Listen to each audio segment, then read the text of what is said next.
Je suis ton père. Well, but there is one more thing. C'est démodé, ridicule et pas de notre époque. Allô?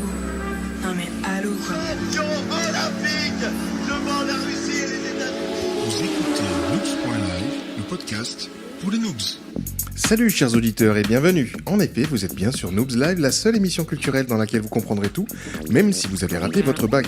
Et pour animer avec moi l'épisode du jour, comme c'est de coutume dans Noobs, je souhaite la bienvenue à mon partenaire Christophe qui va nous présenter les chroniqueurs autour de la table en commençant par le sommaire de l'émission. Salut Chris. Et salut John, salut tout le monde. Alors aujourd'hui, comme d'hab, on a plein de choses intéressantes en stock. On va commencer direct par Nadra, qui viendra comme à chaque épisode nous parler de mode et de style. Nadra, ton sujet aujourd'hui ? Je vais vous parler d'une femme brune, américaine de 35 ans, très médiatique, à l'allure très low class, mais pourtant elle a réussi l'impossible. J'ai nommé Kim Kardashian. La seule et l'unique. On enchaînera ensuite à 100 à l'heure avec la chronique moteur. Fred ou Vroom, enfin je sais jamais, de quoi tu nous parles aujourd'hui ? Ce soir, je vais aborder un sujet qui fait toujours couler beaucoup d'encre, les femmes au volant. Oh, tout un programme. Un grand moment. On enchaînera avec Greg et sa chronique musicale. Alors ton sujet du jour, Greg ? Ah, moi j'ai pas pu passer à côté du nouvel album de Beyoncé. Hein. Ah ouais. Et on aura aussi une petite pause musicale, je crois. Oui, avec le superbe groupe Phare. Ok, ce sera ensuite au tour de John de nous parler de tendance high-tech. Alors John, c'est quoi ta cible du jour ? Aujourd'hui, je vais vous parler d'un fantôme sur un fond jaune qui parle aux ados, mais qui ne leur fait pas peur. Je dirais même que c'est même le contraire. Et c'est Fred qui viendra ensuite nous parler de l'actualité brûlante des people. Fred, tu nous donnes quelques pistes ? Alors, quelques petites pistes. Alors, je vais vous parler du mercato, de télé-réalité, des bonnes œuvres d'Angie et de Clash. Et on conclura l'émission avec la chronique cinéma de Chris. Alors, film ciné, film en Blu-ray ? Eh ben aujourd'hui, on continue dans le cinéma d'art et d'essai puisque je vous parlerai de Captain America, Civil War, de Popcorn, de Jungle et de Candy, rien que ça. Waouh, sans oublier évidemment les coups de cœur, les coups de gueule ou les quiz surprises qui pourront arriver à la fin de chaque rubrique en fonction de l'humeur des chroniqueurs. Et on en profite pour rappeler que nos émissions sont disponibles en vidéo sur la page Facebook de l'émission et sur le site noobs.tv. Pour les versions radio en audio, c'est sur iTunes, Deezer et SoundCloud. Nous sommes toujours aussi friands de vos commentaires que Fred de notre community manager lit sans relâche. Alors n'hésitez pas, lâchez-vous et si vous voulez nous soutenir, rien de mieux qu'un petit commentaire ou un petit like, c'est notre meilleure récompense. On n'est pas très exigeant quand même. Et tout ça en 1 heure, plus ou moins, ok les amis ? Ouais. Ok. Voici venu pour vous, voici venu le temps du printemps, voici déjà il en dit pareil, il en enlevé. Voici venu pour vous l'occasion d'exceller dans vos chroniques. De nous montrer que Noobs Live ne recrute que des pointures. J'attends de tous le meilleur. N'oubliez pas que vous êtes les chroniqueurs de choc. Et après le jingle que je vais lancer, Fashionista, tu pourras commencer à faire quelque chose. Ils sont jeunes, ils sont beaux, ils sont forts. Les chroniqueurs de choc. C'est démodé, ridicule et pas de notre époque. Elle aime prendre des risques, mais reste toujours élégante. Et dans le monde de la mode, on ne peut pas dire quand on voit certains qu'ils s'en fassent tous autant. Vas-tu réussir une fois encore à nous donner envie de nous habiller, ou plutôt de nous déshabiller ? Fashionista Nadra, c'est à toi. Alors, je vous ai dit que j'allais vous parler de Kim Kardashian. Mais qui est Kim ? Kimberly Noël Kardashian a 35 ans, femme d'affaires, productrice et animatrice de télévision. Elle était arménienne du côté de son père et néerlando-écossaise du côté de sa mère. C'était pas facile comme mot. C'est vous dire le mélange détonnant. C'est une jolie brune avec une forte personnalité et du plastique tout en rondeur, voire en largeur ces derniers temps. La pauvre, elle a un petit peu morflé. Elle n'a pas eu une vie très simple. Certes, elle a eu des parents très riches, mais des parents divorcés quand elle était jeune. Un beau-père, Bruce Jenner, qui, après avoir fait 2 filles à sa mère, se transforme en femme. C'est cool pour lui, mais les enfants un petit peu morflés quand même, au passage. Et le pire, c'est qu'elle a été l'une des meilleures amies de Paris Hilton, qui n'a pas eu qu'un effet positif sur elle. Paris Hilton lui a permis d'attirer les médias et d'apprendre à les utiliser, mais Kim restera relativement inconnue du grand public jusqu'à la publication d'une sextape qu'elle avait tournée avec le chanteur Ray G, qui lui rapporte $5 millions au passage en rétrocédant ses droits. Bref, une femme d'affaires. Je suis pas au point. Bon, on se rassure. Depuis 2012, elle file le parfait amour avec Kanye West, à coups de gros nibards et de fric apparent. Hein. Comment cette fille riche et apparemment sans cervelle a réussi à devenir une véritable icône de la mode et de la pub aux US?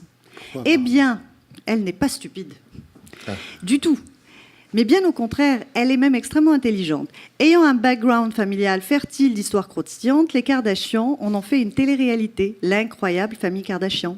Cette série d'émissions montre sa famille au quotidien et hypnotise toute l'Amérique pendant 11 saisons.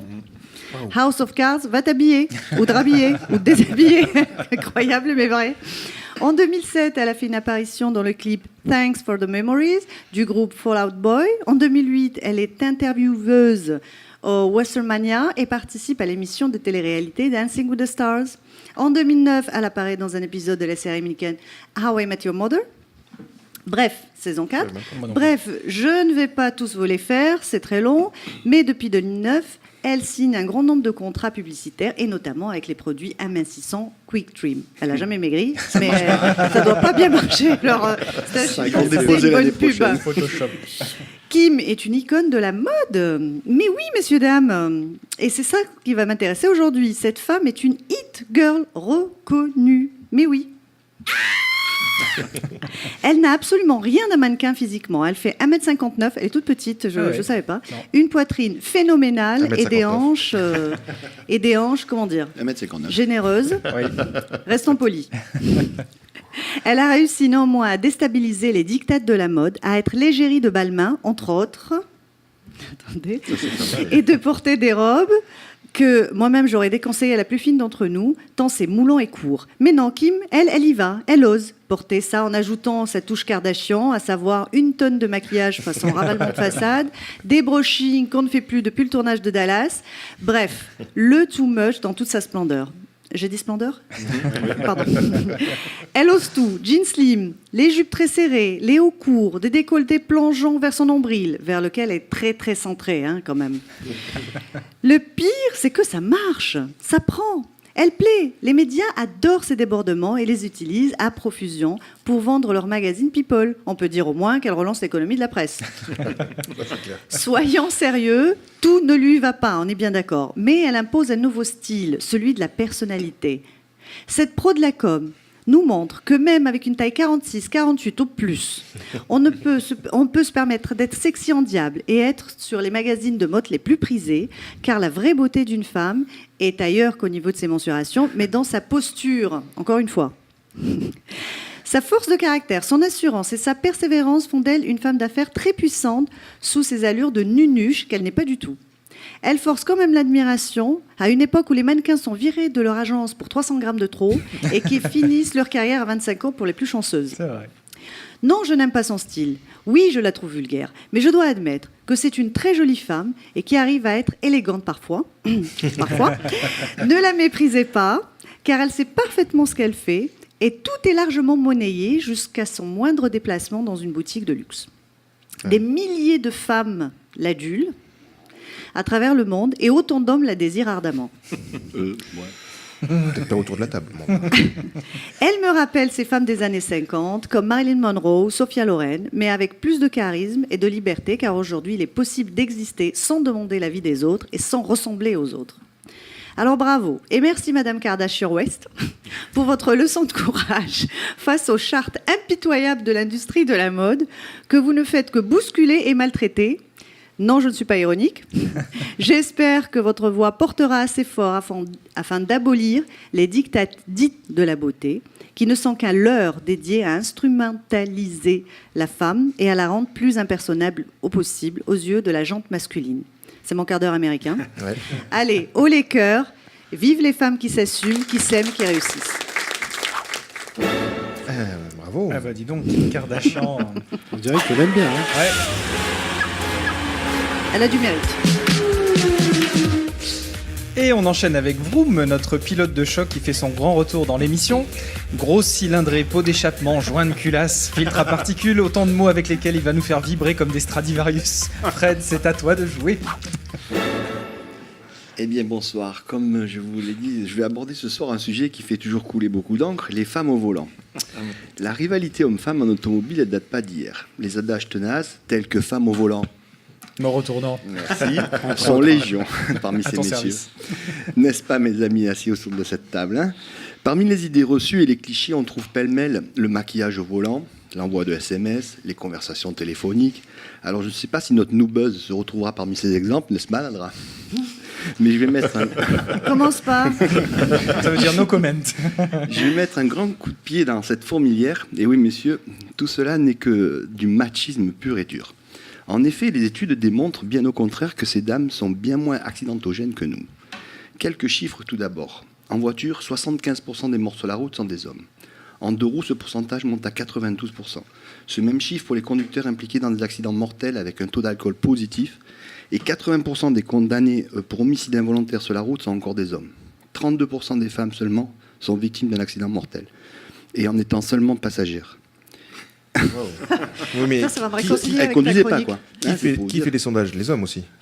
Ou les femmes? Comme tu veux. Et enfin, 62% des blessés sur les routes sont de sexe masculin. Voilà, plus qu'un long discours, les chiffres parlent d'eux-mêmes. Mais alors, pourquoi les femmes ont-elles moins d'accidents? Il s'est avéré qu'elles sont plus attentives, plus prudentes, plus civiques, bon, ça c'est à vérifier, et plus responsables. Les femmes conduisent des plus petites voitures, de moindre puissance, roulent davantage en ville et respectent le taux d'alcoolémie au volant. Une autre spécificité féminine, excusez-moi, les femmes évaluent mal les distances lors d'un dépassement, donc elles doublent moins. Donc, voilà, c'est- Voilà. En fait, on est Ça tellement commence. nunuches que... ce qui ne les empêche pas d'avoir des accidents, mais ce sont principalement des accrochages peu coûteux. Avantage de tout cela, ces dames bénéficient de tarifs préférentiels auprès de la plupart des compagnies d'assurance. Je vous ai appris pas mal de choses au sujet de nos amies conductrices, mais ce n'est pas fini. Passons sur un autre domaine, concernant la gente féminine. D'après vous, combien de femmes ont ou ont été pilotes automobiles? Je vous écoute. Ça existe? Il n'y en a pas beaucoup. Oui, il y en a. Moi, je dirais 3. Ouais. Je sais pas, il n'y a pas une Moi, je ancienne connais que Miss la France Fiat. là, qui fait du 3 feux en brosse, un truc Alors, comme ça. Oui, il y en a une, c'est ça? C'est tout. Ah non, Ouais. la fuite. Alors, j'ai bien fait de faire cette chronique. 73 femmes sont recensées dans Wikipédia, dans les différentes catégories à un niveau qu'on qualifie de pro. Et d'après vous, quelle est la nation la plus représentée? Ah, la France. Bah oui. Eh bien, Cocorico. Ah. Les Françaises sont les plus représentées, 34,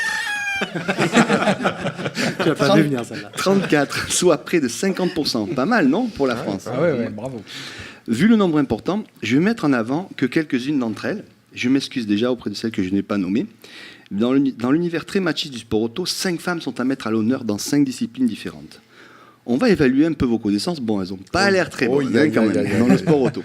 Je vais vous donner des noms à chaque fois et vous allez essayer de trouver la discipline en allant du plus compliqué au plus facile. On est prêts? Alors, Annie-Charlotte Vernet, dans quelle discipline? Tracteur. On va aller vite, hein, vous la connaissez pas. Ouais, non. C'est un endurance. Cette dame est issue d'une famille de l'automobile. Son père, c'est celui qui a œuvré pour créer les 24 heures du Mans. Donc elle avait la course dans le sang. Elle est la recordwoman des participations aux fameuses 24 heures, 10 engagements, Ah ouais. 3 titres de championne de France des circuits, 3 fois championne de France et 2 fois vice-championne de voiture de production. Et enfin, 10 participations au Dakar. Excusez quand même. Ah ouais, ça rigole pas. Mais Dakar Au Paris roule en Dakar. même temps que... Oui, tout à fait. pareil. Enfin, Oui, c'est oui. Non, Elle était fait pas la elle était cuisine le masseuse. soir au bivouac, quand même. Incroyable. Alors, une autre dame, Léla Lombardi. Quelle discipline? C'est différent. Qu'est-ce que ça peut être? C'est pas la moto, non? Non, Ah, ça va. on va rester sur 4 roues. C'est de la F1. Non, Oui. non, c'est pas moi, possible. F1. Le monde de la F1, c'est le summum du machisme. Rendez-vous compte, seulement 5 femmes ont été pilotes de F1. Vous voyez, vous croyez qu'il y avait 3 femmes qui avaient couru, donc il y en a déjà 5 en F1. Sur les 5, 3 ne se sont jamais qualifiées pour disputer un Grand Prix, puisqu'avant il y avait des préqualifications. Ah oui, d'accord. Si vous n'y arriviez pas, vous ne pouvez pas courir le Grand Prix. Une a couru 3 Grands Prix sans marquer de points. Léla Lombardi, alors elle détient 2 records. 12 Grands Prix disputés et une 6e place au Grand Prix d'Espagne en 75 qui lui fit marquer des points au championnat du monde. Et elle reste à ce jour la seule femme à avoir inscrit des points au championnat du monde de F1. Ouais, mais on n'était pas nés, nous, Fred. Là, non, même moi. Je te rassure, même moi. Alors là, je vais vous en citer une. Jutta Kleinschmidt. Oh putain, c'est quoi ce nom? Ah oui, Allez, en rallye. Moi, je te dis du rallye. Allez, presque. Rallye Raid. On s'améliore. surnommée la reine du désert. Yuta, après des premières participations en moto, elle a commencé par la moto à des rallyes raids. Elle passe sur 4 roues où elle remporte plusieurs courses dans les différents déserts des années 90. Avant de devenir la première femme, donc vous me faites quand même un peu honte, hein, la première femme à remporter le Dakar en 2001 devant tous les hommes, pas en catégorie féminine. Elle a gagné le Dakar en 2001, Yuta Kleinschmidt. Ah bon? Oui. Mais elle ressemble à une femme ou pas? Oui, elle ressemble à une femme. Yuta Kleinschmidt. Donc je dis chapeau Yuta. Ah oui, chapeau Yuta. Ouais. Voilà. Que ça sonne. Là, je vais vous en citer une. Alors là, tu étais né, je te rassure, parce qu'elle est toujours en vie et elle est toujours là. Danica Patrick. Ouh. Ça parle à quelqu'un? Même pas Nadra? Non, c'est dommage. Catégorie mannequin. Ah non, pardon. Ah oui. IndyCar et NASCAR. Non, parce qu'elle pose aussi dans des magazines. Ah bah oui, ça tu m'étonnes. Elle est la pilote américaine la plus douée et la plus belle. Après avoir fait ses armes en karting et en monoplace anglaise, elle a couru en IndyCar. L'IndyCar, c'est la F1 américaine. De 2005 à 2009, où elle a inscrit son nom dans la légende en remportant le Grand Prix du Japon en 2008. Donc elle a gagné un Grand Prix d'IndyCar en 2008. En 2009, elle termine à la 3e place des 500 miles d'Indianapolis. Ah oui. Ouais. Elle passe ensuite à la NASCAR, course sur anneau ovale avec des voitures qui ressemblent aux voitures de série, mais c'est pas du tout ça. Des courses célèbres pour leur nombreux crash. Et elle devient dans cette catégorie la seule femme à réussir une pole position. Alors je dis bravo Danica. Ouais, bravo. Un coup de cœur, un coup de cœur, un quiz. Et là, c'est mon coup de cœur. Parce que je vous ai dit tout à l'heure, 5 noms, et en fait, il y en a 4. Donc, il demande donc mon coup de cœur, qui est le top ce soir, Michel Mouton. Ah oui, on l'a entendu parler. Alors, quelle catégorie? Je faisais des livres aussi, ou non? Des films. Du fromage. C'est Brigitte Lahaye. Du c'est pas chèvre. la même chose. Catégorie Brigitte Lahaye, rallye. Ah, mais oui, rallye. Elle est française. Elle était chez Citroën. C'est Peugeot. Bon, laisse tomber, John. Alors, la plus titrée de tous les temps est française. C'est la femme la plus titrée de tous les temps. Dans une catégorie des plus difficiles. Je ne vous donnerai pas les titres féminines en rallye, parce que les titres féminines, elle est surclassée tout le monde, de toute façon. Car ils sont trop nombreux et qu'elle est l'égale des hommes dans cette discipline. Michel Mouton, c'est, accrochez-vous, 4 victoires en championnat du monde des rallyes, au volant des surpuissantes groupes B de l'époque, et 3 deuxièmes places. 5 victoires en championnat d'Europe, 2 en championnat de France, plus 13 deuxièmes places. 6 victoires sur 8 courses dans le championnat allemand des rallyes en 1986. Elle a été titrée, bien entendu. Des titres de championne de France, de championne d'Europe et un titre de vice-champion du monde en 1982. Elle a fini 2e au championnat du monde des rallyes en 1982. Hommes et femmes. Derrière Walter Roll, sur une Audi Quattro. Audi, elle était chez Audi. Oui, ça y est, elle a trouvé. Ça me revient maintenant. Donc, et lors de ce championnat, elle a eu 3 victoires dans la saison, alors que Walter Roll en a eu que 2. Pour vous dire, ça calme. Elle reste et restera bien longtemps la femme la plus titrée de toute l'histoire du sport automobile. Moi, je dis respect, et j'ajoute que plutôt que de voir des chèvres derrière un volant, je préfère voir des moutons. Ah, c'est pas mal ça, c'est bon. Every breaking wave. Et on enchaîne avec notre baladeur cassette auto-reverse, notre Walkman du futur, qui s'est spécialisé dans la musique d'ascenseur de 1987 à 2001. Et oui, depuis, ils ont remplacé les enceintes par des caméras. Et c'est bien dommage, parce que moi, qui te connais bien, j'adorais te voir pousser la chansonnette, à peine les portes coulissées.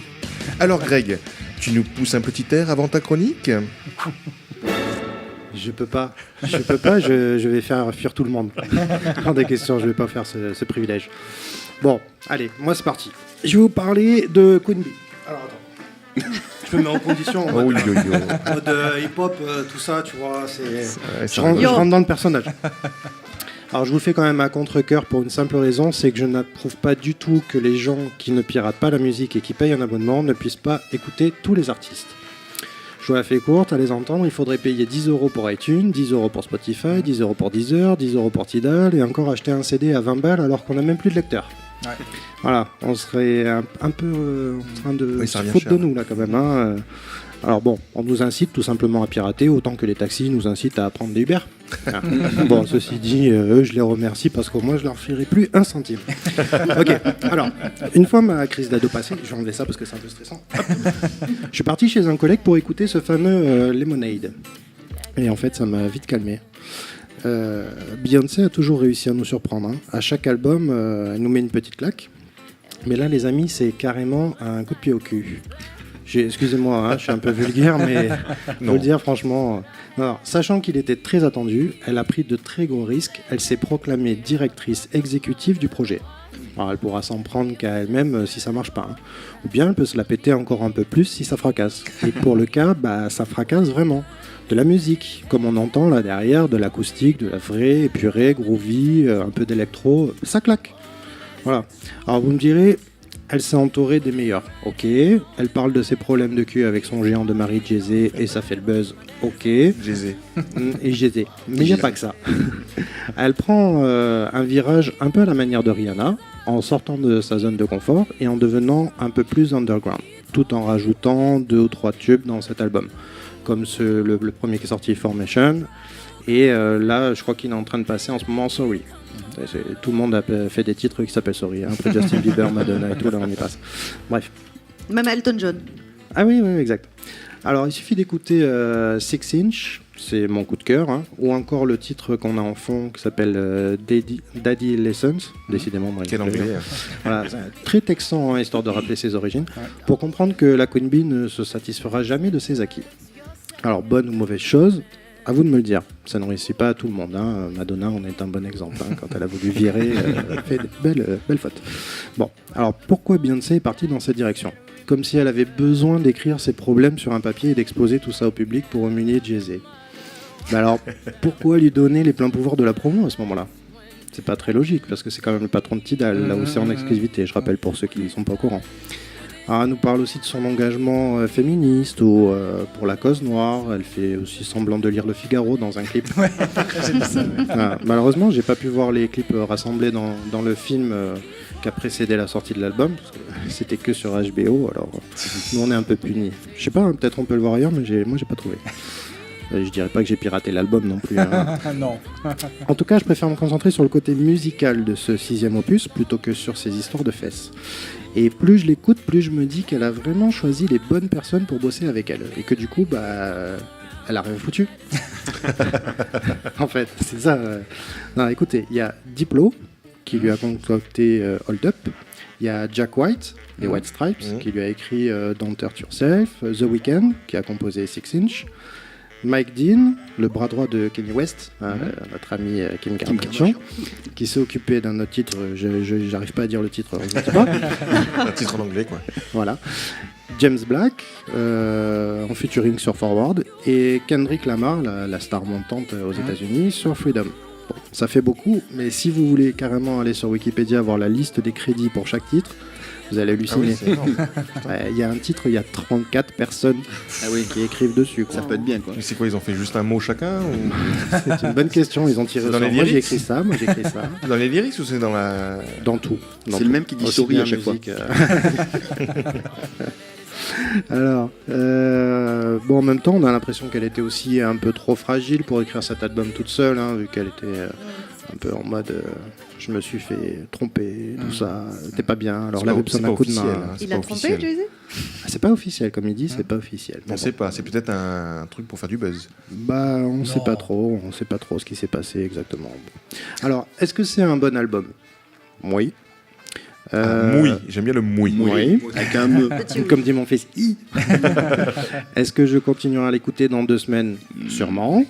Est-ce que ça me donne envie de l'avoir sur scène ? Évidemment, parce qu'il n'y a pas besoin d'avoir cet album. Elle est tellement exceptionnelle sur scène que c'est clair. On a envie d'y aller. Hein. D'ailleurs, je reviens encore sur ce fameux Super Bowl que personne n'est allé voir depuis le mois de janvier que j'en parle. Si. Ah, tu as vu, elle a fait un petit texte. D'accord, ok. Est-ce que c'est l'album le plus abouti de sa carrière ? Oui. Mais parce qu'elle l'a supervisé et qu'elle s'est bien entourée, comme une bonne chef d'entreprise. Du coup, moi, il me reste un petit goût amer, parce que j'ai quand même l'impression qu'elle a fait les choses les moins intéressantes pour moi, comme profiter de l'effet de mode de l'adultère, de la politique qui part en vrille aux États-Unis. Et c'est pas signe de bonne créativité pour moi. C'est un peu facile. Elle saute sur l'occasion. Alors si c'est pour se la jouer comme notre président et faire croire les plus gros mensonges aux gens au moment où ils ont envie de l'entendre juste pour se faire élire, on sait déjà comment ça va finir. Hein. Du coup, je me demande si les deux tourtereaux, en fait, ne se foutent pas un peu de nous pour vendre encore plus d'albums. Non, c'est possible. T'as l'air surpris, mais pas du tout. Non, en fait. pas du tout. Non. Voilà. Bon, elle peut quand même remercier toutes les personnes qui se sont mêlées à la fête parce qu'ils ont fait un bel album. Elle peut remercier son mari parce que son coup de promo est fabuleux, hein, ça a très bien marché. Et on peut la remercier pour être une fabuleuse chanteuse et une incroyable showwoman. Mais moi, pour l'instant, je préfère encore les anciens albums. Tout simplement. Alors c'est quoi? Un coup de cœur. Un coup de cœur. Un quiz. Alors moi, c'est un coup de cœur, les amis. Si vous avez la trentaine, vous avez passé vos midis au club musique plutôt qu'à jouer au foot, vous aviez une planche de skate faussement abîmée pour faire croire à vos potes que vous étiez le roi du grind, comme Tony Hawk, et à vos 18 ans, vous étiez persuadé que la seule utilité du frein à main était de prendre un virage comme Starsky et Hutch. Félicitations, vous faites donc partie de ma génération. Et maintenant, vous avez un gosse. Vous tapez toutes les comptines à 2 balles qui ne sortent plus de votre tête. Messieurs, dames, j'ai la solution pour vous. Rockabye Baby. Comme on entend en fond. Vous prenez les meilleures chansons de Blink, Sublime, Mos Def, Nirvana, Red Hot ou Michael Jackson, comme on peut l'entendre. La liste est très très longue, hein. Et vous les transformez en chansons douces pour faire pioncer le morveux. C'est génial. C'est génial. Voilà, alors, excellent. Vous aurez le plaisir de ne plus entendre votre gamin pleurer, mais aussi de vous rappeler tous ces bons moments d'adolescence, l'époque rebelle. Vous en avez rien à foutre des mioches, quoi. Je vous rassure, il y en a pour tous les goûts. Il y a aussi du Rihanna, du Taylor Swift, du U2, du Bob Marley, du Queen. Ils sont tous passés à la trappe. Et c'est super rigolo. Mais malheureusement, à la longue, c'est aussi énervant que les comptines des jouets. C'est les mêmes sons. Hein. Alors, de toute façon, vous avez signé, vous l'avez, votre gosse, alors tant pis pour vous. On va se faire une petite pause de 3 minutes. Pause musicale. Eh ben on va se faire une petite pause de 3 minutes. Voilà. Deuxième fois avec un titre de phare.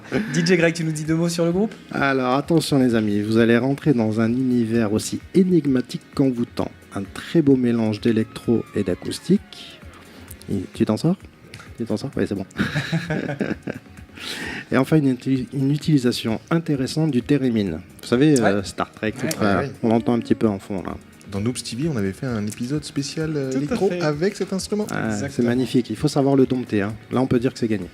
Alors, à la base, c'est quand même 3 personnes qui vivent à Paris, à Toulouse et à Nice et qui arrivent à composer à distance et à créer ces fabuleuses EP, A Kiss for a Kiss. Voilà, il fallait le faire quand même. Hein. Alors, j'annonce, on va écouter Tandava en featuring avec Larsen. C'est beau, ça prend en trip. Accrochez-vous, c'est parti.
Merci beaucoup Greg et merci beaucoup aux phares qu'on peut retrouver sur leur page Facebook phare officiel. Et on enchaîne avec quoi, Chris? Alors c'est juste phare avec 2 A, hein, on précise, parce que sinon Ah oui, c'est vrai.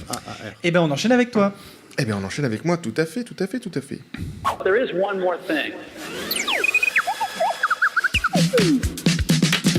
Et c'est au tour de John, notre journaliste high-tech d'investigation qui ne recule devant rien et a donc ressorti son eau précieuse et sa plus belle voix de Castafiore pour rajeunir de 20 ans et nous parler du réseau des ados Snapchat. John, pose ton scooter, c'est à toi.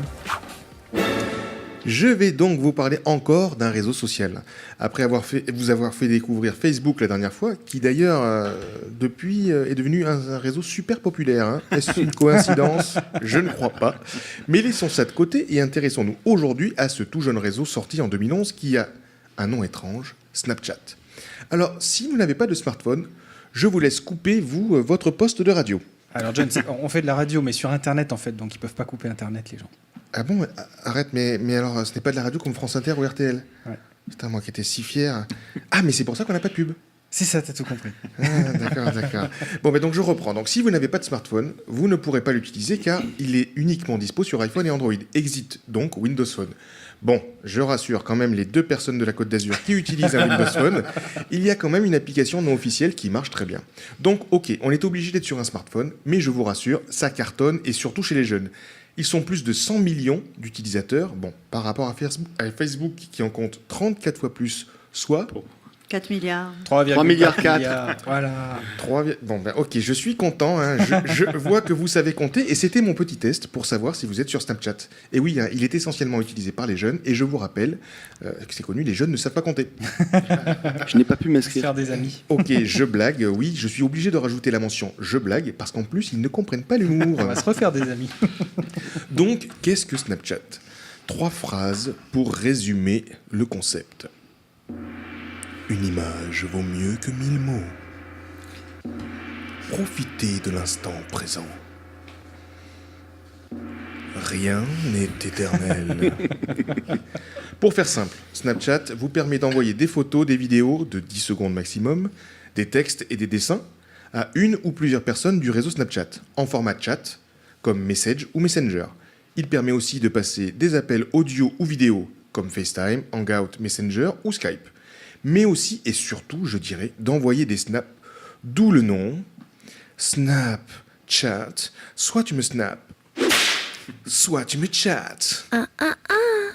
Bon, désolé, hein, comme je suis un créatif, je me suis dit que je profiterais de cette émission qui passe sur les ondes. Non, c'est vrai, elle ne passe pas sur les ondes. Enfin, je profiterai donc de Noobs Live pour envoyer au boss de Snapchat une proposition de jingle en français. On ne sait jamais, les amis, on ne sait jamais. Alors, un snap, c'est quoi, me direz-vous? Bon, c'est l'envoi d'une photo ou d'une vidéo sur laquelle on peut écrire un petit message, ajouter des émoticônes, faire un dessin à main levée. On peut aussi ajouter la vitesse à laquelle on avance, dans le train par exemple, et évidemment pas en voiture, sauf si on est passager.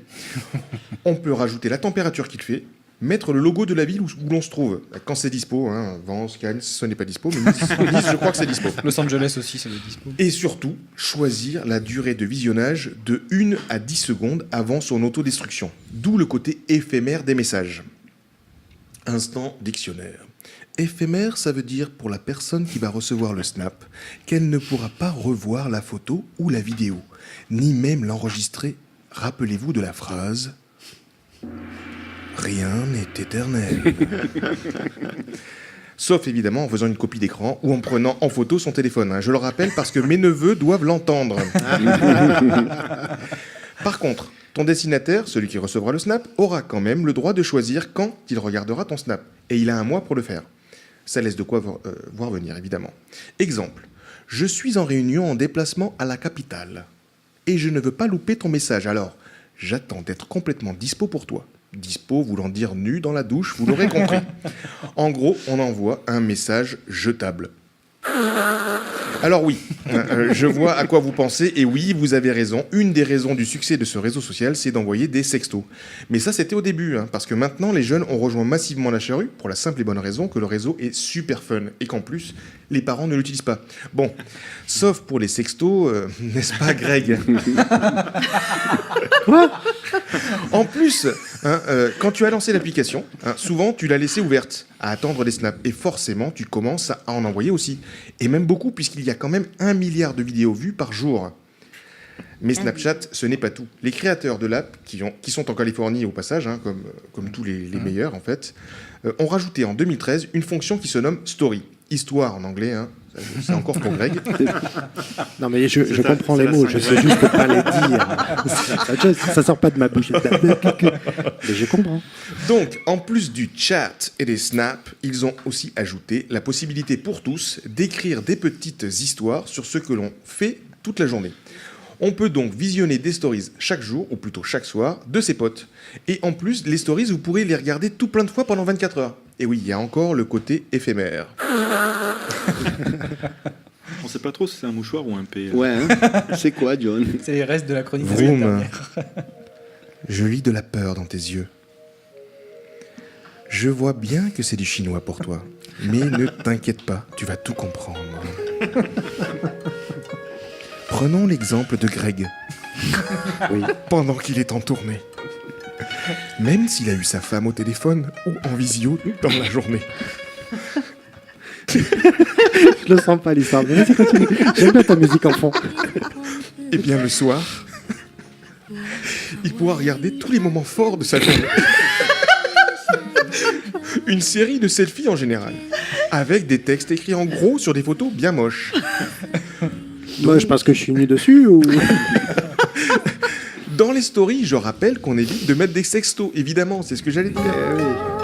Et vous l'aurez compris, puisque c'est public. En tout cas, ça permettra à Greg de vérifier avec qui elle est et quand il est en tournée. Évidemment, vous l'aurez compris, c'est important de le savoir. Oh là, C'est bon, c'est bon pour toi, Vroom? Oui, j'ai compris. Mais je suis sur Snapchat. Oui, alors, et là je vois bien que, mis à part les stories, vous vous demandez encore l'intérêt du truc. Ah oui, ça, je cherche toujours. J'avoue que je suis un peu dans le même état que vous. Bon, voir des selfies de gens qu'on ne connaît pas, bof. Oui, Chris. Tu as raison, à moins d'être jeune et joli. Mais sinon, en effet, je ne vois pas trop. Ah, mais si, sans deck. Le truc cool, fun, super marrant et finalement super moderne, c'est que comme tout est jetable, tu peux balancer à tes amis une photo moche, juste parce que le moment est marrant, parce que la situation est marrante. Aux toilettes, par exemple. Exactement, ou juste parce que tu avais envie de lui envoyer à ce moment-là une photo, juste pour lui faire un petit coucou.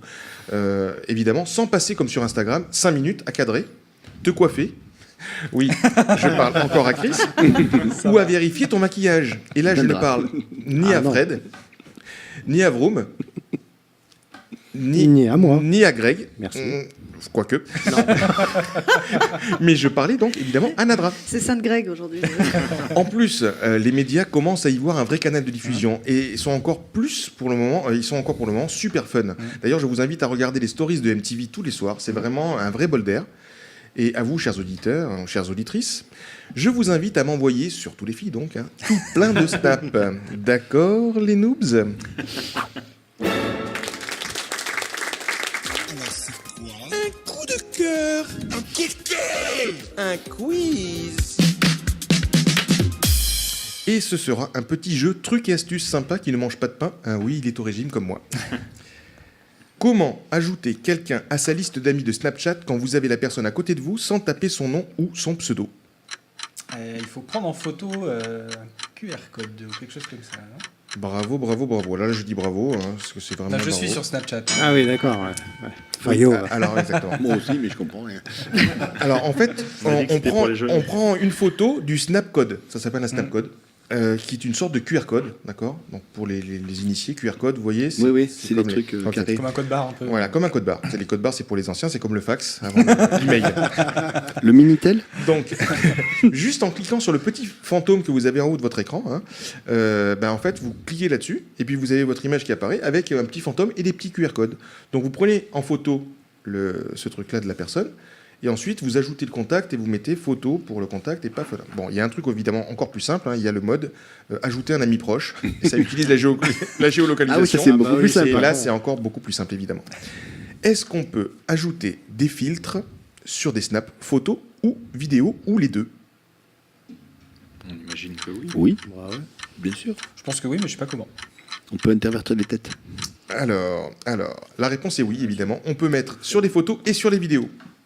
Et on peut même en mettre 2 en même temps, 2 filtres.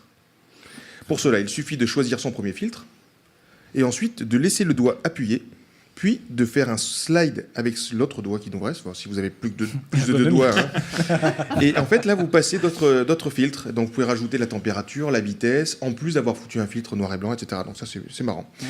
C'est marrant, hein, c'est marrant. Ah oui, c'est super marrant.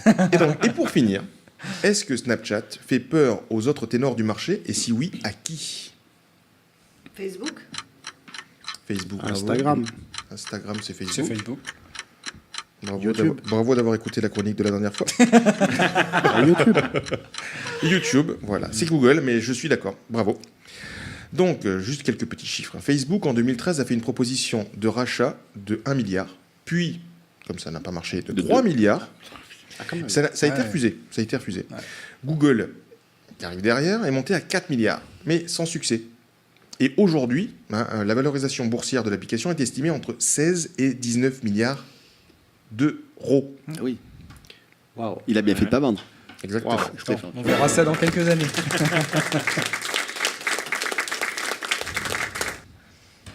On a Pierre Bénichou. Parce qu'ils ne sont pas aware. Et je suis sûr qu'on se reverra très vite. Voilà, c'est un peu trop. Là, c'est un peu trop, mais bon, je les aime beaucoup. Et on commence avec une éphéméride. Marc est en passe de devenir le prénom le plus donné de l'année 2016. On dit merci à Marc Dorcel qui a promis un accès à vie à son site web pour tous les parents qui appelleraient leurs enfants comme lui véridique. Tu crois qu'on peut rebaptiser mon fils parce qu'il a 3 ans et en plus il s'appelle presque pareil, hein. Matt, Marc, qu'est-ce que tu en penses? Non, rebaptise personne. Touche pas mon fils. Jack Bauer. Il y aura bien un spin-off de 24 heures chrono, mais malheureusement pour les fans de Jack, ce sera sans lui. C'est triste. Mais les fans de torture gratuite et de clichés sur les barbus, par contre, sont rassurés.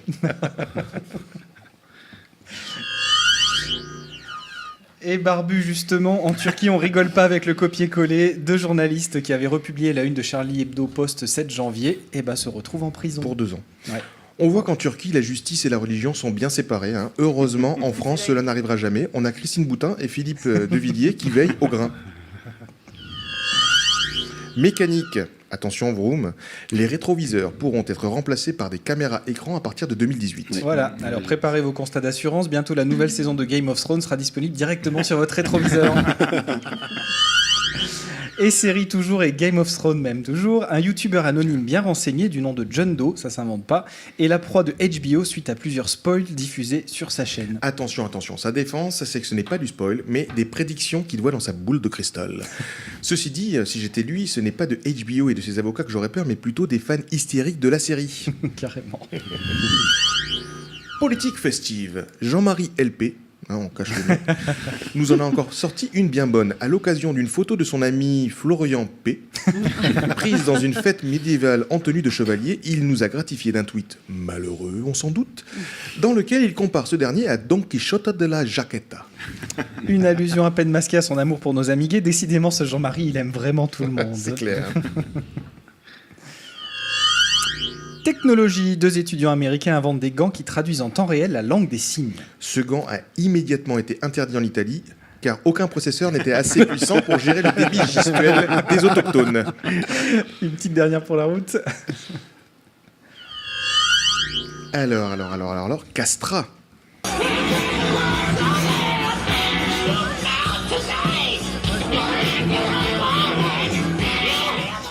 Comme nous l'avait prédit notre grec préféré, c'est bien Axl Rose, qui est le nouveau chanteur de AC/DC. Ils ont donné leur premier concert à Lisbonne. Sauf que pas de bol, Axel avait la jambe dans le plâtre et a donc passé tout le concert à chanter sur un fauteuil roulant. Putain, c'est pas beau de vieillir quand même. Et c'est tout pour aujourd'hui. On vous rappelle que ce sont toutes des vraies infos. Alors on dit un grand merci à nos correspondants tout autour du monde. Ouais, Facebook merci et Twitter. Chut, un chroniqueur ne dévoile jamais ses sources, voyons. On reprend le fil de nos chroniques. Chris. C'est parti. C'est parti. Allô? Non mais allô quoi. Et à chaque émission, il nous surprend toujours plus avec des scoops incroyables. Mesdames et messieurs, vous l'attendez tous, le reporter People que tout le monde nous envie est là. À toi de jouer Fred, on veut tout savoir. Eh oui les gars, alors on est déjà vendredi, quelle semaine people mes amis, vous avez vu ça? Côté médias, c'est le grand merdier, pardon, le grand mercato. Yves Calvi renonce à C'est dans l'air sur France 5 pour LCI, André Manoukian annonce la fin de Nouvelle Star, et en début de semaine, l'électrochoc Yann Barthès qui quitte qui est le grand journal de Canal+ pour TF1. Et côté télé-réalité, on n'est pas en reste que du lourd. Diane regrette de ne pas s'être livrée avec le Bachelor 3. Les aventuriers de la tribu blanche changent d'île dans Koh-Lanta. Wow. Nabila, qui a déjà écoulé 20 000 exemplaires de son livre, poste une photo super sexy sur Instagram. Et pour finir, ouvrez bien vos oreilles, Kim, qui est tout simplement interdit de petites culottes dans les ch'tis versus les Marseillais. Et là, je vois que vous bronchez pas plus que ça. Je suis quand même déçu. Là, l'histoire de la culotte de Kim, c'est quand même de l'info de l'année dernière. Je voulais voir si vous suiviez un petit peu. Donc, personne n'a relevé, j'ai bien compris. Donc, ok, vous n'êtes pas très humeur potin, donc je vais prendre un sujet un petit peu plus sérieux et je vais vous parler d'Angelina Jolie. Wow. Angelina Jolie, pardon, j'avais Kim sans culotte. J'ai oublié, voilà. Angelina Jolie, tout le monde sait, c'est celle qui a affolé tout Hollywood dans les années 90 avec ses yeux en amande, ses lèvres pulpeuses et sa poitrine généreuse. Et grâce à tous ses atouts, elle a incarné entre autres Lara Croft dans le film Tomb Raider. Alors, elle est actrice, réalisatrice, femme du sex symbole Brad Pitt, maman de 6 enfants. 3 ont été adoptés, mais quand même. Et avec plus d'une trentaine de films à son actif, on pourrait supposer qu'Angelina profite de la vie et surtout prenne du temps pour elle, surtout quand on sait que sa santé s'est fortement fragilisée depuis de sérieuses amorces de cancer. Eh bien, c'est sans compter sur ses sensibilités et son besoin d'aider les autres. Elle s'est énormément investie dans la lutte contre le cancer, en choisissant de médiatiser sa lutte préventive. Elle a su faire passer un message et son courageux combat a porté ses fruits dans les mentalités. En plus de ça, elle œuvre depuis de nombreuses années comme émissaire de l'Agence des Nations Unies pour les réfugiés. Alors elle n'hésite pas à se rendre aux 4 coins du monde pour attirer l'attention sur les urgences de ces régions instables du globe, et elle veut défendre la cause de ces personnes déracinées. Et la semaine dernière encore, elle était au Liban auprès de réfugiés syriens pour travailler à l'amélioration des droits des femmes en santé, éducation, lutte contre les violences, etc. Alors rappelez-vous, combien de personnalités s'étaient engagées il y a quelque temps à accueillir ou à aider des réfugiés et je me demande combien ont réellement agi. Alors voilà une star, toujours plus engagée dans la cause humanitaire par des actions et qui essaye de se servir de sa notoriété à bon escient. Les people, on les aime aussi pour ça et ça méritait juste d'être souligné. Alors Fred, j'ai entendu que tu allais nous parler de Clash, c'est les The Clash, c'est ça? Eh oui, n'en déplaise, alors excuse-moi, c'est la Saint-Greg, à notre expert musique, je vais vous parler de Clash. Je ne sais pas pour vous, mais moi, perso, je commence à être agacé par les clashs. À répétition entre les stars. On n'avait pas tout ça avant. Maintenant, je balance une vanne sur un plateau télé. Dans les 2 secondes, j'ai un message d'insulte sur mon mur Facebook. Je riposte ensuite par un tweet et on m'envoie des pics sur Instagram à coups de photos, de hashtags insultants. Et Snapchat. Sur Snapchat. Oui, exact. Alors, oui, oula, ça défile, oula, les clashs et tout, bon. Peut-être oublier la partie image. Quelques exemples du moment, sur le plateau de Touche pas à mon poste, Gilles Verdès, vous savez, celui qui a reçu une gifle, tacle l'émission de Michel Simès, Aventure de médecine. Et la guéguerre est lancée, Michel Simès tweet le meilleur critère pour savoir qu'une émission est réussie, c'est quand Gilles Verdès ne touche pas à mon poste, avoue n'avoir rien compris, avec le hashtag mononeurone. Bon, ça c'est encore gentil. Ensuite, on a par exemple Jean-Marc Morandini qui tweet audience, même avec Cyril Hanouna, Fogiel ne dépasse pas les 700 000 sur France 3 avec le divan. Donc du coup, Mathieu Delormeau, acolyte de Cyril Hanouna et grand ami de Marc Fogiel, répond 2 fois plus que toi quand tu l'avais reçu dans ton émission Face à France, pourtant diffusée 30 minutes plus tôt. Du coup, Jean-Marc Morandini tweet à nouveau le toutou à son patron est de sortie. Waf waf, allez à l'attaque. Et ben Mathieu répond, c'est qu'elle devient drôle, Momo. C'est bien de tenter l'humour et tu n'y auras pas moins de réussite que dans le journalisme. Alors comme vous pouvez le voir, ça vole quand même pas très haut. Mais ça y va. Mais la révolution, c'est que maintenant, même Monsieur Tout-le-Monde peut intervenir dans ces échanges hautement intellectuels entre les stars. Par exemple, on avait... merci. On avait Matt... Pokora, ouais, qui part. Alors là, je ne suis pas spécialiste, parlant de Javier Pastore, footballeur argentin qui évolue au PSG. Donc, Matt Pokora qui disait Pastore, ça fait 2 ans qu'il est en France, le mec est toujours pas capable de répondre aux interviews en français. Et un fan qui répond à Matt 10 ans que tu fais de la musique et toujours incapable de faire un bon son. Je peux avoir le nom du monsieur parce que j'aime beaucoup. Je pensais que c'était toi quand j'ai lu le tweet. Et puis il n'y a pas que Duracell qui dure. On a aussi les enfantillages, et notamment ceux de Joe Star, qui livrent une véritable guerre via les médias depuis plusieurs mois. Tout est parti d'une blague du rappeur qui a dit « Quelle est l'unité de mesure de la musique de merde ?» Alors on a l'image. Je peux. C'est le maître Gims. C'est le maître Gims. Bravo Greg. Donc du coup, la réponse du maître Gims ne s'est pas fait attendre. Hein. Je pense que le rêve de Joe Star serait que je réponde pour pimenter sa vie, mais je ne le ferai pas. C'est sa seule façon d'exister. C'est très pauvre ce qu'il fait dans la musique, et je ne le dis pas ça pour le clasher. J'en passe, on en a eu tout un tas. Et encore la semaine dernière, le pauvre maître Gims, qui quand même s'est fait hué au Stade de France lors de la prestation à la finale de la Coupe de la Ligue. Hein. Vous avez dû voir ça aussi. Sans voir rajouter une couche avec Joe Star qui remet le couvert. Il publie une photo montage sur son compte Instagram dans laquelle on voit un jeune homme en train de prier et qui dit « Seigneur, si on te donne Maître Gims, tu nous rends Bob Marley ». Alors voilà, j'ai pas encore eu la réponse de Maître Gims. Pour le moment, peut-être que le chanteur a d'autres charts à fouetter. Oh, wow. Alors c'est plus des... Ouais. Alors c'est plus des hashtags, mais c'est des haches de guerre par tweet interposé, et ça crée le buzz tout simplement. Outre-Atlantique, certains surfent sur cette vague dans la course à l'investiture. D'ailleurs, Trump sur Twitter, c'est la stratégie du clash permanent. Un tweet sur 8 du candidat comporte une insulte pour discréditer ses adversaires. Et vous avez peut-être vu, il y a même Michelle et Barack Obama qui ont clashé sur Twitter, mais là pour la bonne cause, et c'est plutôt drôle. Alors, on va tenter d'écouter, mais je suis pas... Normalement, il faut le voir, hein, mais on va essayer d'écouter. Je ne sais pas si ça va donner quelque chose. Et en plus, je suis en train de me rendre compte que j'ai oublié le son. Donc, ça aurait rien donné. Ça aurait rien donné. Ouais. C'est pas mal. Je l'ai, mais du coup, en version improvisée. On va voir ça. Donc, le couple Obama a envoyé au prince Harry une vidéo où ils promettent de mettre la pâtée aux Anglais aux Invictus Games. Qui se déroule actuellement aux États-Unis. C'est une compétition sportive qui rassemble des vétérans blessés ou handicapés de 13 pays.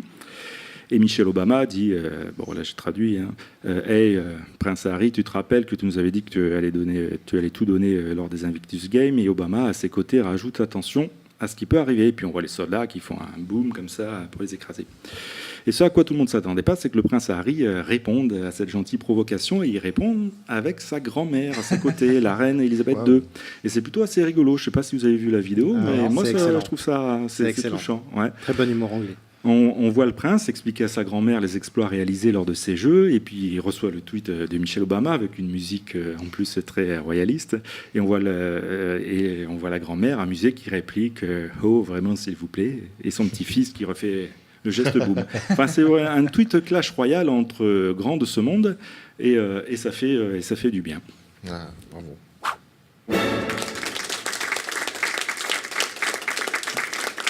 Alors c'est quoi? Un coup de cœur, un coup de cœur, un quiz.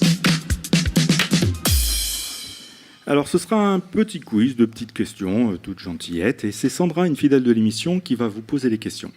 Alors vous êtes prêts? On passe à la première. On est prêts, allons-y. Oui.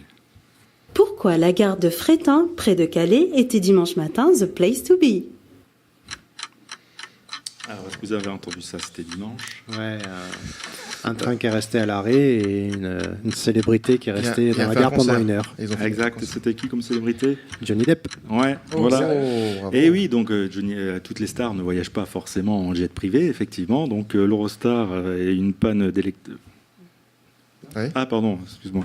Une petite panne, et effectivement le train a dû stopper, et puis parmi les passagers on avait Johnny Depp, donc il s'est gentiment prêté à toutes les photos, selfies avec l'équipe et tout. Donc ça peut être sympa. Ouais. Comme quoi les stars ne voyagent pas toutes en jet privé, comme je disais. Et pourquoi moi, c'est Michou avec qui je me suis retrouvé bloqué dans un train. Alors deuxième petite question, People Sport, comme notre expert Caro, à qui je fais de gros poutous, nous a lâchement abandonné aujourd'hui. Et un petit quiz, toujours avec la voix suave de Sandra. Qu'a mis en jeu l'OM pour attirer du monde dans le stade Vélodrome pour sa rencontre face aux Canaries nantais? Alors, est-ce que vous avez entendu ça, l'OM qui met des cadeaux en jeu pour attirer les gens au stade Vélodrome? Non. Mettre des t-shirts de PSG ou un truc comme ça? Non. Non, c'est peut-être plus fort que ça encore. En tout cas, pour la rencontre Nantes, ça valait le coup de les Canaries, se déplacer. Des vrais Canaries, mais je me rappelle plus. Tu devrais le savoir. Mais je me rappelle plus. Ouais. Non, je l'ai su. Langocha. Allez, Langocha. Eh ben, une guitare dédicacée par Julie Zenati. Alors, si ça donne pas envie quand même. Coco, tu touches pas à Julie. Tu touches pas à Julie, s'il te plaît, ok? Alors, je ne sais pas s'il y a un palmarès des idées les plus loufoques. Hein. Je n'ai absolument rien contre Julie Zenati, Greg. En fait, je l'ai vu passer cette photo, mais je croyais que c'était une blague. Non, c'était pas une blague. Attirer des gens au stade en proposant une guitare dédicacée par une personne qui n'est pas franchement reconnue pour être guitariste, moi je dis bof. Il ferait mieux d'investir dans des joueurs de foot pour attirer avec de bons matchs. Voilà. Elle aurait pu signer un ballon, quoi, c'était mieux.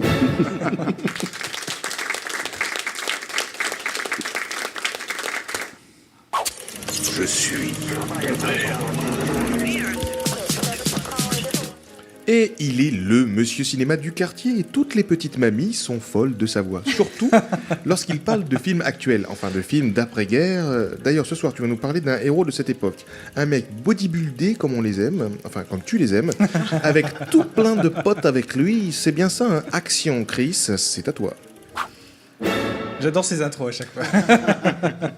Alors, une fois n'est pas coutume, les copains, on va parler d'un film de super-héros Marvel. Je sais que ça faisait longtemps que ça vous manquait. Ça fait longtemps, Au moins voilà. une chronique. Alors, en plus, un film que j'attendais vachement parce qu'il promettait de renouveler le genre, de mettre un coup de frais à des franchises qui commencent à ronronner un peu beaucoup. Captain America Civil War. Rien que le nom, ça pète. Alors, Captain America Civil War, c'est quoi ? C'est facile, c'est le 3e film consacré à Captain America, le super-héros super américain par excellence. Pour ceux qui n'avaient pas suivi, Captain America, c'est à la base un garçon plutôt chétif qui, à l'occasion de la Deuxième Guerre mondiale, va se porter volontaire pour un projet secret ayant pour objectif de le transformer en super soldat pour aller cogner du nazi. Pas très original, mais bon. L'expérience marche et le voilà devenu un super-héros balèze et équipé d'une tenue un peu ridicule, faut bien l'avouer, Tout à fait. et d'un bouclier complètement indestructible qui l'envoie valdinguer dans tous les sens pour assommer ses ennemis, parce que le truc rebondit. Sincèrement, c'est pas mon super-héros préféré sur le papier, il est pas très loin de Superman pour ceux qui suivent, mais bon, étonnamment, j'avais jusqu'à présent plutôt bien aimé les adaptations ciné du personnage. Arrive donc Civil War, et celui-là, je l'attendais avec impatience. Je vous fais le topo, imaginez. J'arrive au cinéma, j'ai réservé mes places, je suis placé juste comme il faut, ni trop près ni trop loin. J'ai acheté mon popcorn, mon coca, je suis calé confortablement dans le siège. Il fait bon, air frais, pas trop sec, j'ai pensé à faire pipi juste avant la séance. Bref, je suis prêt. La séance n'a pas encore commencé, alors je me lance un peu de musique pour me mettre dans ce que j'espérais être l'ambiance du film. Ça donnait ça.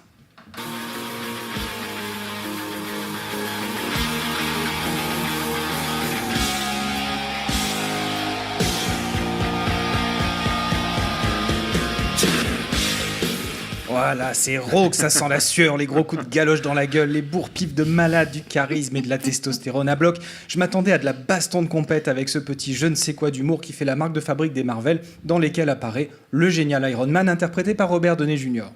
En plus, Civil War, c'était la promesse d'un scénar malin, d'une vraie intrigue, d'une critique politique de l'Amérique post-11 septembre et de l'ère de l'ultra-surveillance. L'idée, c'est qu'en gros, les gouvernements du monde veulent contrôler les agissements des Avengers, qui à leur goût font des boulettes et sont un peu trop en mode électron libre. Oui, mais voilà, si certains sont d'accord et souhaitent un peu de contrôle, d'autres pas du tout et veulent continuer à fonctionner indépendamment. D'un côté, on a Tony Stark, Iron Man, et de l'autre, Captain America, et ses petits copains. Voilà, ça c'est l'histoire. Le film commence, de l'action un peu brouillon parfois, ça lorgne du côté Jason Bourne, mais bon, ça fait boum boum, ça bouge, ok. Le film se passe, il y a toujours de l'action, c'est efficace et plutôt pas mal fait. Mais une fois la séance terminée, je me dis que la musique que j'aurais dû mettre dans mon iPod au début, c'était plutôt ça. Mais non. Comme dans tous les pays, on s'amuse, on pleure, on rit. Il y a des méchants et des gentils. Eh oui, ça résume bien le truc, putain que c'est niais. Bon, vous allez me dire, les films de super-héros Marvel, ça a rarement été du Shakespeare. Mais là, on sent que la préoccupation principale des studios, ça a été de ne surtout pas faire fuir des clients de plus en plus importants. Les enfants. Et oui, parce que des bambins, il y en avait plein la salle, et il s'agirait pas qu'ils fassent pipi dans leur couche si on devait balancer une scène un peu trop violente ou cradingue. Et c'est tout le souci, ça dérape jamais. On nous promet le choc des titans, on se retrouve dans une bagarre de cour de récré. Alors c'est vrai, la baston entre les héros, parce qu'elle a lieu, elle envoie du bois. Mais c'est sans aucun enjeu parce qu'on a très vite saisi qu'il n'arrivera jamais rien à personne. Et au cas où on serait trop con pour pas l'avoir compris, malgré tous les subtils messages qu'on nous fait passer tout au long du film, dès le début de la fameuse baston, un des participants se sent obligé de lâcher au camp adverse, on reste amis, hein, même s'ils vont se foutre sur la gueule juste après. C'est un peu comme si t'allais braquer un resto, et si au moment de partir, t'enlevais ta cagoule et tu lâchais un « Vous pouvez me réserver une table pour 4 demain soir ? Merci ». Vous avez compris un peu le niveau du truc. Pareil pour la critique politique. On passe complètement à côté tellement les arguments des uns et des autres sont nazes. Captain America qui se pose en défenseur de la liberté et des opprimés, et qui fait en fait tout ça juste pour aider son best friend Bucky, on s'en contrefout. Tony Stark devenu père de la justice, ça le transforme juste en mec hyper chiant, alors que normalement, c'est lui qui est censé mettre l'ambiance. Et tout ça, c'est la faute à un deuxième problème, ce fichu Marvel Cinematic Universe. Alors à la base, le Marvel Cinematic Universe, c'est une super idée. C'était de relier tous les films et les séries produites dans l'univers Marvel autour d'une histoire cohérente, afin de pouvoir avoir des croisements entre les différents héros de l'univers, des caméos, qu'un super-héros puisse être dans un film, faire un coucou dans l'autre, etc. Et qu'on puisse toujours se dire « Ah ouais, c'est malin, ça, c'est le lien avec tel ou tel film, machin », et que tout ça soit logique. C'est super sur le principe, mais le truc commence à tourner méchamment à vide, parce que créer une histoire cohérente pour autant de films et de séries, c'est le Bronx. Du coup, les héros cool type Iron Man sont en train de tourner au vieillard aigri, même plus drôle, tout ça parce que ça va pas avec sa meuf, et l'histoire se retrouve de plus en plus tarabiscotée pour garder un semblant de cohérence. Plus personne comprend grand-chose, et ça commence à perdre beaucoup de sa saveur. Et Marvel est pas prêt d'arrêter le carnage, déjà parce que ça marche du tonnerre côté entrée, mais aussi parce qu'ils ont déjà annoncé avoir planifié des films jusqu'en 2028. Donc vous allez encore en prendre pour au moins 12 ans. Il veut le battre au qui. Donc, pour conclure, si vous aimez les films Marvel, n'ayez pas trop d'attente, allez-y quand même, ça vaut le prix du billet, ça se laisse voir, c'est plutôt efficace, vous passerez pas un mauvais moment. Mais sincèrement, pitié, remettez un peu de créativité et d'âme dans tout ça, parce que même moi, je commence à en avoir ras la casquette des films de super-héros de ce genre. Finalement, tout ça ressemble au saut de popcorn et au coca que j'avais pris au début. C'est sucré, c'est gras, sur le coup c'est pas désagréable, mais une fois avalé, t'as ce petit sentiment de culpabilité qui te fait dire « Mais pourquoi tu t'es infligé ça ?»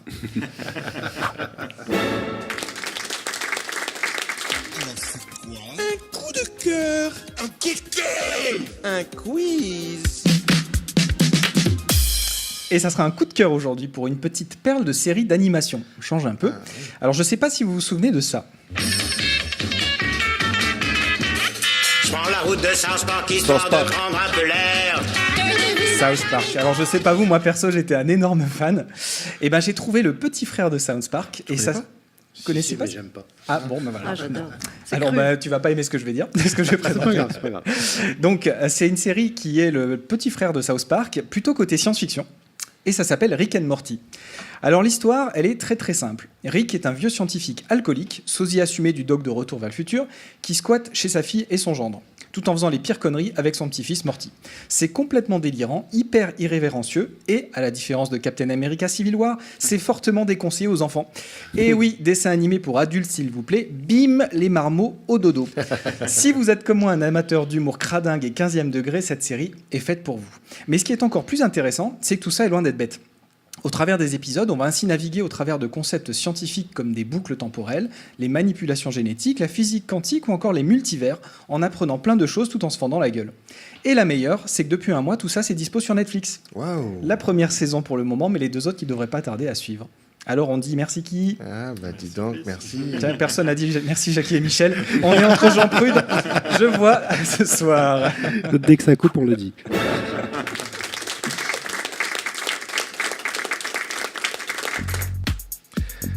Eh bien, merci les amis autour de la table.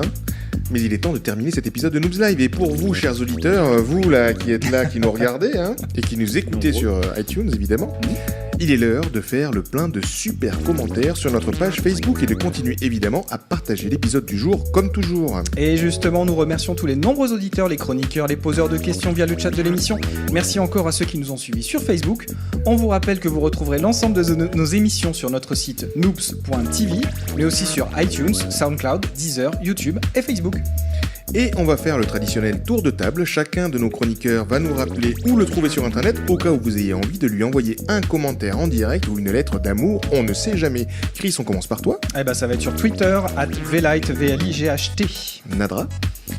Sur Twitter, Fred. Sur Twitter aussi, @FredPerret06. Vroom vroom. Alfredos06. Waouh. Greg, ton site et ton Twitter, t'as arrêté ou... Non, bah moi je voulais donner mon Snapchat, mais j'ai peur de recevoir trop de sextos, alors du coup je vais rien dire du tout. Vélocation.com. Et on finit avec le meilleur d'entre nous, presque, John. Et moi, ça sera sur Twitter, @blondesummer, BLONDSU2MER. C'est déjà fini, hein, et on se retrouve donc dans 2 semaines pour la prochaine émission en live, et toute l'équipe vous dit à bientôt les noobs.